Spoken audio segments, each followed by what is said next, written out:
Welcome to a great episode of Innovation Odyssey. I know it's going to be great because I do love the two people on the podcast with me.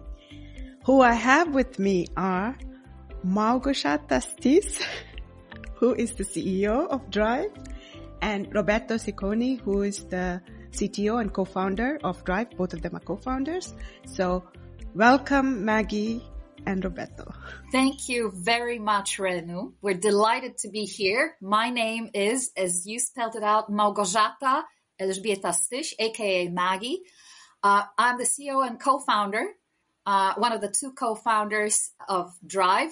And I would say, dreyev's mission is to prevent accidents on the road. So we're on that mission, in short. This podcast series, the theme of the podcast series is Innovation Odyssey. So while neither Roberto or I are King Odysseus, I think every entrepreneur experiences the journey of ups and downs. And that's what we're experiences. It makes you tougher. It makes you more resilient. And it makes you solve challenges in no time. So that's my little intro. And Roberto, over to you. Yeah, my name is Roberto Sicconi. I'm also co-founder at dreyev.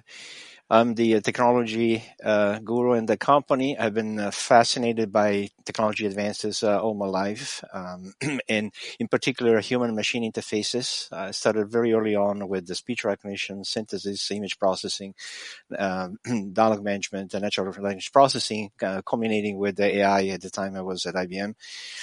And I see a huge opportunity for people to take advantage of AI in various forms and fashions, using portable and wearable devices to assist them in life, have more productivity, but also have a safer life and protection from risks. And this is the angle that we're taking at dreyev. So what does dreyev do? dreyev is substantially a mobile app that runs on your phone or a dedicated unit that looks at the scene, road scene, it looks at you, is aware of the risks around or in front of you, and can give you real-time feedback on things that you should change in your driving habits. It also collects information for later coaching if you're a professional driver working for fleet, or if you have an insurance, it gives highlights to the insurance about your driving style, and again, items or pieces of information needed to understand how you're coping with risk and how well your premium could be reduced because you are an excellent driver. What percentage of your users are fleet versus personal? As of today, we are primarily working with the commercial fleets. So we are talking about the professional drivers all the way down to gig workers. But the technology itself is designed to work on regular phones, so it can be used by any driver, and eventually like to get into the personal auto space also.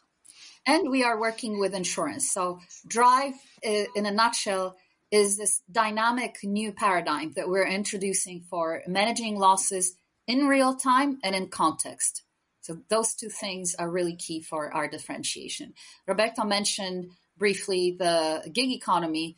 With the advent of gig economy and now it's growing rapidly, there is a great need for solutions that would enhance transparency, that would provide compliance solutions, quality assurance solutions. So, one-stop shop is what we provide on the phone, right? Video analytics, it's video analytics, but it goes beyond the risk mitigation and losses on the road. It can also help in the delivery process, streamline that whole process, which is extremely important in the emerging gig economy space. Do you have a breakdown of exact breakdown of like how many gig economy versus more professional or standardized fleet drivers? Yeah, if you focus on the U.S., there's about 3.5 million professional drivers who have a CDL license. They typically drive trucks, semis. And then there's about, I would say, 5 million gig workers, but the total number is about 15 million drivers who use different types of vehicles at any time. part-time, full-time. So the number of smaller vehicles is much larger than the large ones, and potentially a bigger market for us. And then if you talk about personal auto, you're talking about 200 million. So that's the progression. We want to start with commercial, professional, and then look out for any kind of vehicle. When it comes to the gig economy, because they go doing gigs, is your app on when they are not doing gigs?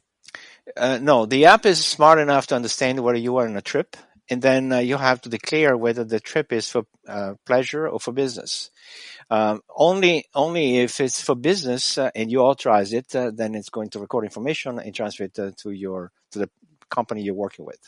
I see. Okay, that's AI.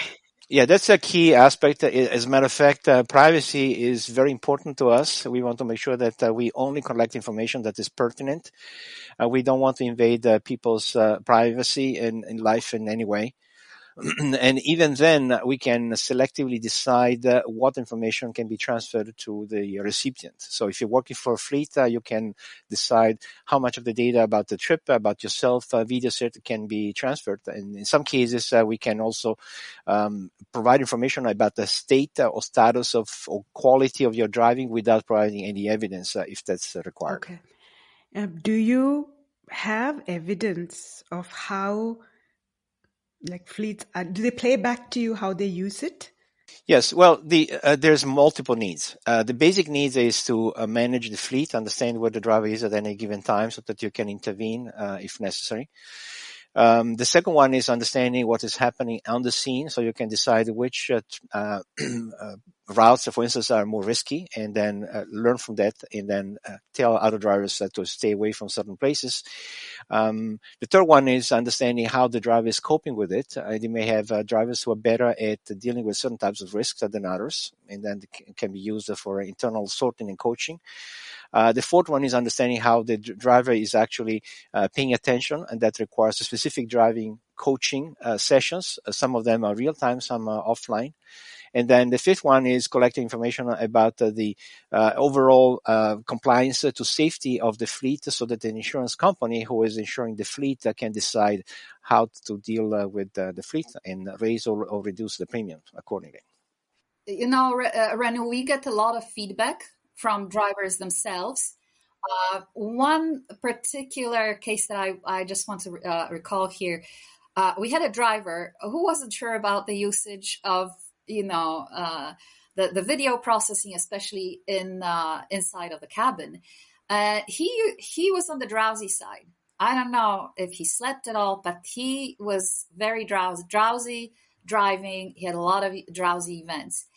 And it wasn't until he actually saw the video clips of himself falling asleep behind the wheel that he really said to us, wow, I mean, I was not aware that I was that drowsy driving around, and most people, I think, underestimate their level of drowsiness, including myself. I had a couple of drowsy accidents in the past, and I just thought, yes, I'm going to make it to the exit, and I did. But ended up in a ditch. So, I think it's important to have this kind of a companion. This is where the AI piece also comes in, right? Having a companion, I wouldn't call it co-pilot now because that's reserved for other things, but co-driver, companion, your guardian angel, a piece of technology that's out there that's looking out for you in the background when needed, if needed.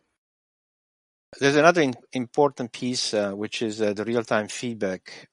Imagine being a gig driver driving through Manhattan, busy with very busy traffic, and it's easy to look in the wrong direction. Like you're looking to the left to get into traffic, at the same time pedestrian sees you not moving, decides to cross the road before you, and you may not be aware of this. So what we have, the system recognizes potential upcoming risks nearby, and realize that you're not looking at them, and then it can give you a warning so that you don't get surprised by all of a sudden having somebody in front of you and having to stop right after starting.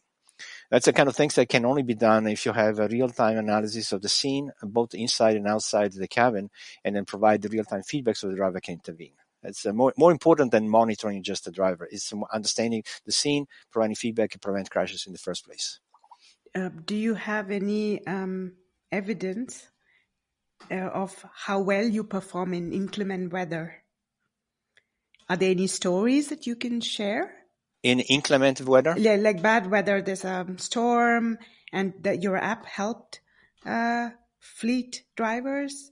Do you have any? Well, one of the provisions we have is the app checks the weather regularly, and that information is used to compensate for margins. So the real-time feedback I'm talking about is corrected by low visibility, by rain conditions that may make the road slippery. We have information from the digital map that tells us if a road ahead is known to be slippery, and then if we know that it's raining or you have ice conditions, then the warnings come much earlier. So you get informed when it's needed.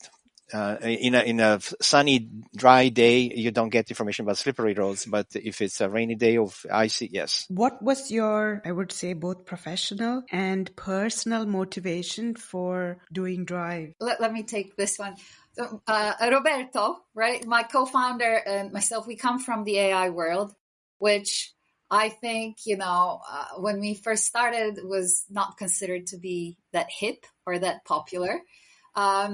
And I think working at IBM gave us a pretty good understanding of how to develop effective human-car interactions and AI systems. We saw an incredible potential in the space of car safety, where you can apply very powerful AI analytics, both the road and in cabin for both the road and in cabin scenes, to basically preserve safe margins at all times. Do it in very holistic context. So we see insurance as this market opportunity for that's ripe for innovation, that is suffering from a lot of losses, especially in the commercial trucking space, from nuclear verdicts.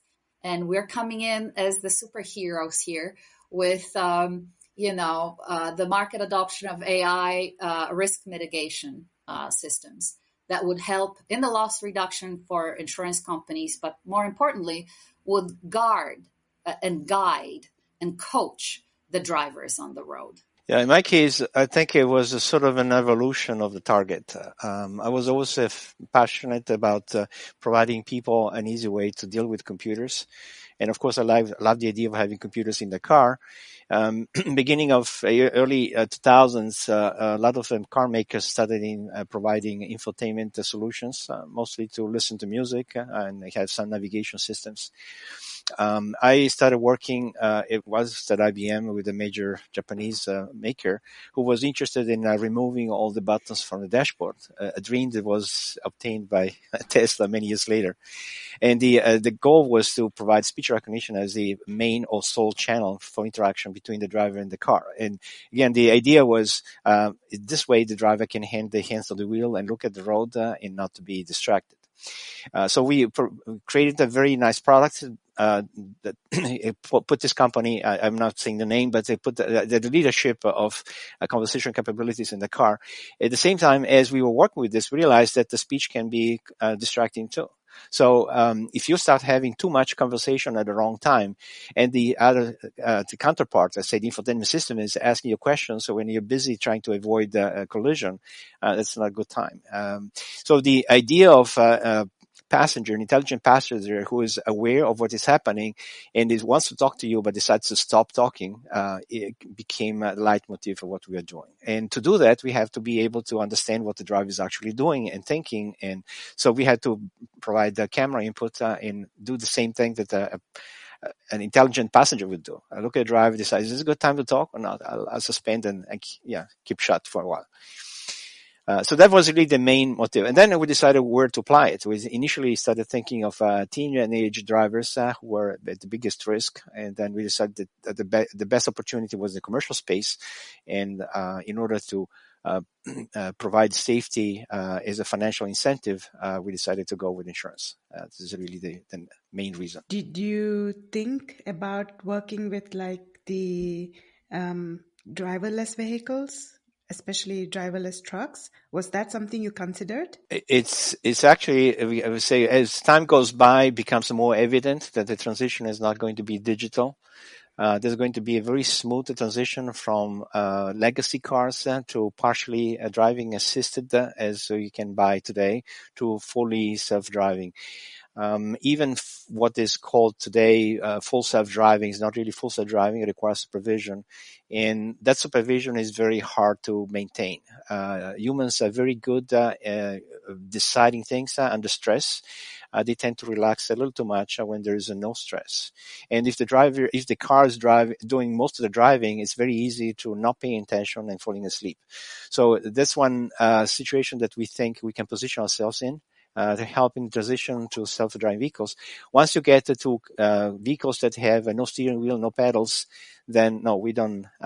We are not needed for safety anymore. We could be using our technology for other reasons to interact with the passengers in the cabin for other reasons, and decide who is sleeping and doesn't want to be disturbed by music or other things, or that kind of things. But for now, it's all about driving safety and making sure that the driver is capable of taking over responsibilities of driving if the car cannot handle. And Drive is currently US focused? It's currently US focused, but we are certainly looking at the European market. Actually, I've been looking at it for quite a while. So we're now planning some engagements, particularly in Poland and Italy. Those two places for us. We are also having active conversations with Mexico. And that market is a very different market, very different needs for fleets and insurance companies. It's actually pretty fascinating. So I would say we're not limiting ourselves to the US, but we're obviously based here, and we're starting with the US market. Can I ask about Mexico? What is like the top difference between Mexico and US? One or two? I would say Mexico has two types of safety issues. One is driving safety, because the drivers tend to be a little on the creative side, and the rules are not enforced as much as they are here or in Europe. The other one is personal safety aspects. Again, there are situations where drivers are at risk of being robbed. And one of the things we are doing is trying to help them protect themselves, and in case something happens, also document what happened. Which I think is the same. If I think about India, the scale is just probably bigger. I don't think, fleet in India is safe by any means. Not people there on the road. It's a different animal altogether. So, but do you think that your technology can be used in many of these parts of the world where really traffic is a struggle because of the population, because of the attitude towards rules? Do you think that Drive can be used to help human beings literally save lives? Absolutely. We had a very interesting conversation a while back with a leading manufacturer in India of motorcycles. And I may say, well, why motorcycles? Well, because there's a lot of them in India, and then traffic is particularly, I would say, exuberant. You have to. You have to have 10 eyes, around your head to check everything that's moving before you're behind you on the side. So I think that technology like ours can definitely help understand where risk is coming. And of course, an experienced motorcyclist anticipates risks and looks in the right direction all the time. But beginners may not, and this is where we can help. And the mere fact that we are offering on a phone, which is a pretty light platform, and relatively inexpensive, right? If you have a phone, you can download the app and off you go. That I think also counts towards, feasibility of that solution, its implementation for that particular market. So the fleet owners, they have like a company-wide subscription? Yeah, in the case of, say, local delivery based on motorcyclists, yes, the fleet wants to know where their motorcycles are, which one has delivered, which one is on the way, which one is stuck somewhere. But we want to provide the help to the driver, to the rider. This is where the biggest value is. Definitely the advantages and the big value is for the fleet owner, right? The fleet manager being aware of where your vehicles are. It can be, a delivery fleet. It can be a fleet of vehicles that a company owns, but is being used by their salespeople, right? I mean, it doesn't have to be, carrying goods, but you as a company or as a company owner, you still want to know, where is my vehicle? Was it used for the right purpose? Is it being close to an accident? And of course, you care about the employees very much, but you also want to know what's happening to the vehicles that the company pays for and maintains. Do you currently have insurers or MGAs as clients, or are they in the pipeline? We have an insurance, an MGA company that we have that we have established a partnership with. They're right here in New York City, and we are looking at a pipeline of insurers, bigger, smaller, MGAs included. What do you think is the biggest roadblock to an insurer being your client, other than the sales cycle, which we know is ridiculously long? What is one or two reasons as a roadblock? With any new technology, the hesitation comes from show me proof. How do I know that by installing the system, I can get this kind of reduction in crashes or a more efficient system? And as a startup, when the beginning, you always have this big obstacle, wanting to show, but not being able to show yet. And then only once things get going, then it becomes easy. And then in retrospect, say, okay, of course. But you have to get to the point. But I mean, obstacles are not new to both of you, right? You've going back to your own personal histories, you've lived and worked in different countries, and the US is almost like a last stop, if I'm right. Yes, that's part of the Odyssey journey, right? Everyone has that. But I think in my case, I would say I've had a very unique opportunity. And this is, I give a lot of credit to my parents for that, to have lived in 6 different countries before settling here in the US. And yes, it was mostly my parents at first, but then, it was not through a company mandate. I actually did go to India. India, I haven't lived there, but I went to India through my IBM work assignments. But, in terms of taking my own initiative, I lived in England, in Sweden. It was brought up in Nigeria, Botswana, Swaziland, also on my list. So a lot of really, faraway exotic countries. But I would say, that made me much more adaptable than I would have been otherwise. Gave me a pretty unique perspective. And, in a way, fueled the sense of adventure, which we share with Roberto, fueled the creativity, which you need in the startup world. And I think also made me more resilient along the way. And you need that. In startup, you need all these qualities. You know this, Renu, right? That same adventurous spirit, that you've got to be willing to take chances. I think Roberto, being the aspiring race car driver, is definitely, less risk averse than me. But you have to be willing to take some chances, create innovation, find new ways to sell it, right? So it's, entrepreneurship is both about having that innovative product, but also taking it to market. Very important. And that requires a lot of resiliency, a lot of patience. Oh, I didn't live in as many countries, but I grew up between Italy and Austria and Germany, and then I moved to the States. But I also had, thanks to my work assignments, had many opportunities to go to Japan, some places in Africa, in Mexico. So it was very formative to understand how different cultures think about the same issues, including traffic and driving styles and regulations. So it opens up your mind, and whenever you do something in one country, this other country see things differently, and you need to prepare for it.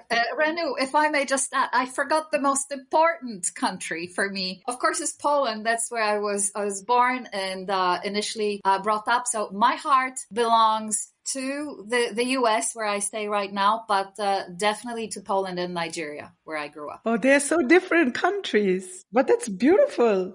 Yes, I think it's a very unique. I'm very grateful for this experience. Do you speak any African languages? I used to be a language buff many lives ago, and while I was in high school, and it was actually an American missionary school in Jos, Nigeria, Plateau State. I was in Hausa land, so Hausa, Igbo, and Yoruba are the three main languages in Nigeria. And my big aspiration was to learn a little bit of Hausa. And that really gave you a big pass to, negotiating in the marketplace, getting the best deals, talking with people. So, everyone more or less speaks English there. But if you did speak a little bit of Hausa like I did, that could take you a long way. Roberto, you speak Sprechen Deutsch? Yeah. I started with German. Matter of fact, when I got to school, my father insisted, my mother was Austrian, that I stopped talking German at home, because otherwise my Italian would be tainted and that could affect my career. So English came later. I learned it in school, and then I started traveling, and eventually landed here. Oh, you've done all of these like adventures together and separately. Do you miss that? The physical fun of going somewhere and maybe relocating and learning something?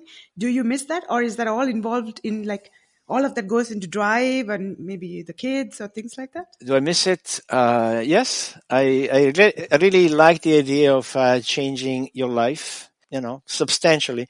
I wouldn't mind moving again. But yeah, each time there's a little period of adjustments. You have to find yourself, acclimate with surroundings and different rules. And every time it's a surprise, and then you get used to it, and then you're ready for another change. So it's in a sense,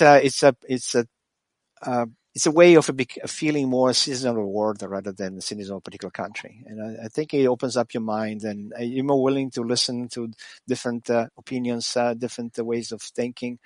At some point I was going steadily to Japan with some Japanese colleagues. And I didn't speak Japanese, but I learned a few words. And I learned how to interpret their gestures. So sometimes we'd have a conversation, and the conversation was partially in English, partially in Japanese.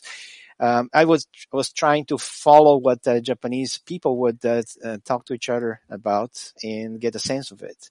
And then when they were talking, trying to speak English as well as they could, I was the only one who could understand their English. The American folks, I had no idea what they were saying. So it's I think you're building some elasticity in your brain that allows you to compensate for unexpected pronunciations, ways of thinking. So you have a little, some extra tools to deal with unexpected situations. Japan would be a really fun place to go to. And, as you go through your life, you'd think, oh, maybe you become more settled in your ways. But that's obviously, as you could hear, not the case with Roberto. One of the reasons why we're looking at the European market is to see if can we, handle both US and Europe. Why not? And I think unlike, let's say, 20 years ago, right now we're all closer together. Right? It's like the whole, it's, yes, we act here globally, but there's like a global context to everything. So we're closer than ever. Communication is closer, right? I mean, we have the internet, we have podcasts like this that we can share. So who cares where you live, right? We could be somewhere in the middle of the Caribbean, which, by the way, is not my dream place. It's not, I'm happy here. I'd be happy to, settle back to Europe for some time. Yeah, just to close the circle with where we started, I think technology has made the world much smaller. If I think of my first trip to Japan, I couldn't read the characters. I barely knew any words. I was lost looking at maps and trying to ask for information from people who did not speak any English. So I really felt like this is like being on the moon. And then years later, I had a cell phone that at least gave me some the feeling of being able to call somebody if I needed to. And then the cell phone was also able to run things like a Google Maps and then translated the characters from Japanese to English so they could read the map and figure out where to go.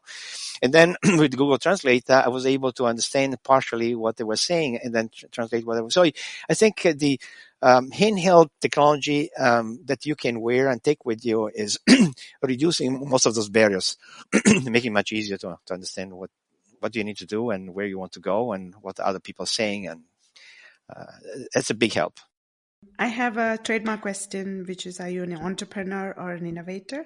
And as I look at both of you, am I looking at us as an entrepreneur-innovator combo, or innovator-innovator, or entrepreneur, or what the hell, it doesn't matter? Okay, I think both of us are, doing a startup, you know this, Renu, you have to be both entrepreneur and innovator, as they have to have that, both elements in your bloodstream. I let Roberto speak for himself. I think for me, I definitely have this, entrepreneurial vein in me, for creating new ideas, being fascinated by what those ideas can accomplish. And I mean, in the space where we are, there's an immense potential of AI systems to help drivers. I don't know if there is another better, space to create impact. So that's very fascinating. But you also have to, so that's the innovator part of me. The entrepreneur part of me, is kind of the practical part, right? And in a big company, you can just do innovation, right? I mean, and you don't, other people will take care of of taking it to market. In a startup, you need to be entrepreneur. And then I think it's really important to turn the ideas into sustainable venture.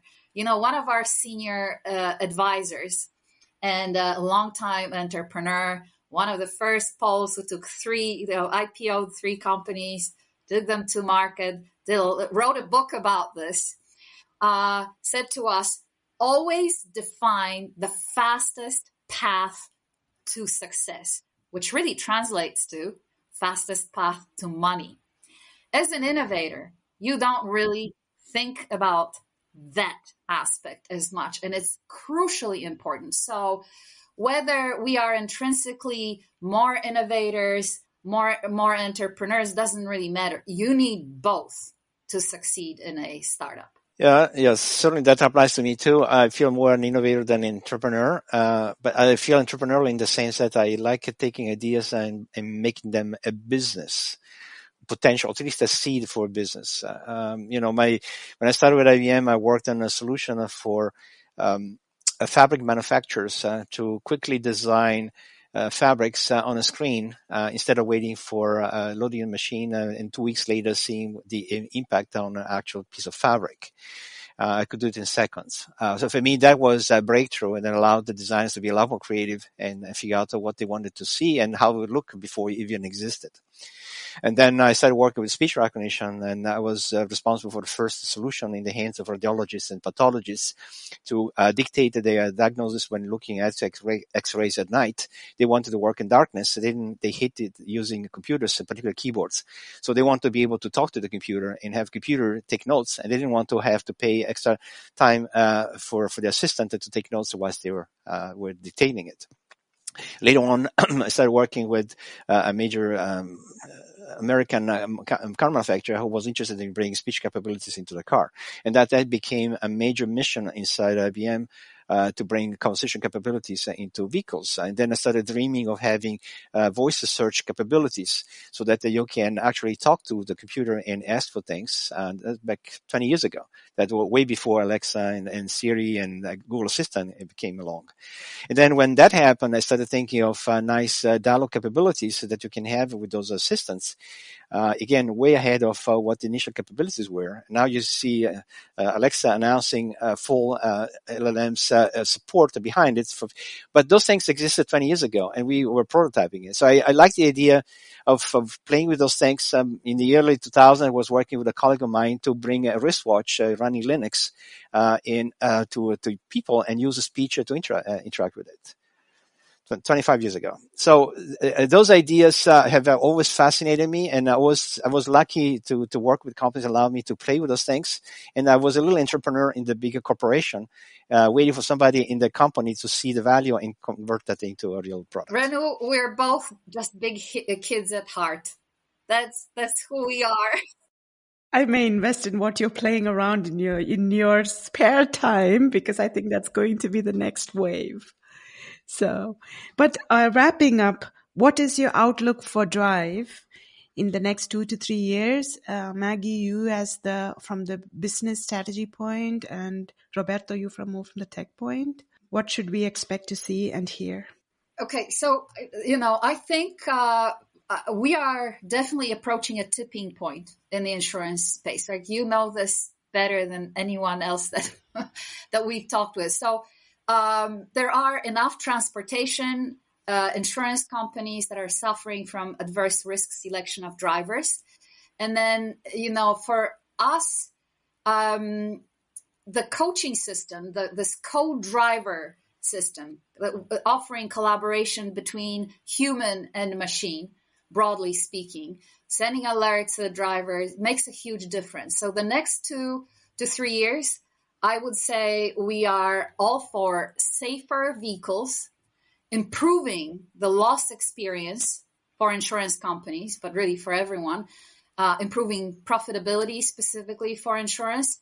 And eventually, I think everyone will be able to shift over to this AI driver safety scenario that we're creating in commercial vehicles. But I would just like to add that equally important as this safety angle and, curbing the losses on the road is this angle of quality assurance throughout the process of delivery, for example, right? So transportation for delivery, compliance checks for truckers. This is very, very important. We have these capabilities today, but we would like to hone them and streamline the entire end-to-end process. So really become end-to-end tooling for drivers, for insurers, for fleet managers, everyone that's involved in this, food chain of delivery process, delivery of goods. Yeah, I have, of course, this is a common objective. I also have a longer term vision where I see devices like phones and wearable devices to be part of your life even more than they are today. I happen to be co-founder of a company in Poland that is a leader in symptom checking for health, and I see a not so distant future where you can use those devices to keep a tab on your physical state, mental state, and then give you advice on what to do, what not to do. Give you a sense of the risk you're taking and remind you of that so that you can decide whether to continue doing something or not. That becomes your personal companion. The information doesn't go anywhere; it just stays with you, but it's provided to you. And ideally, I like that to be your guardian angel, if you want to use that term, that helps you navigate the life, stay away from risky conditions unless you want to, and then help you use the technology at best at your fingertips. Fantastic. Mission-driven technology. That's what you offer. That's fantastic. Well, thank you both. Thank you, Maggie. Thank you, Roberto, for your time and patience. It was a great conversation, and I wish you and Drive the very best. Thank you very much, Renu. Thanks for the invite. It was a pleasure. Thank you. Our pleasure, really.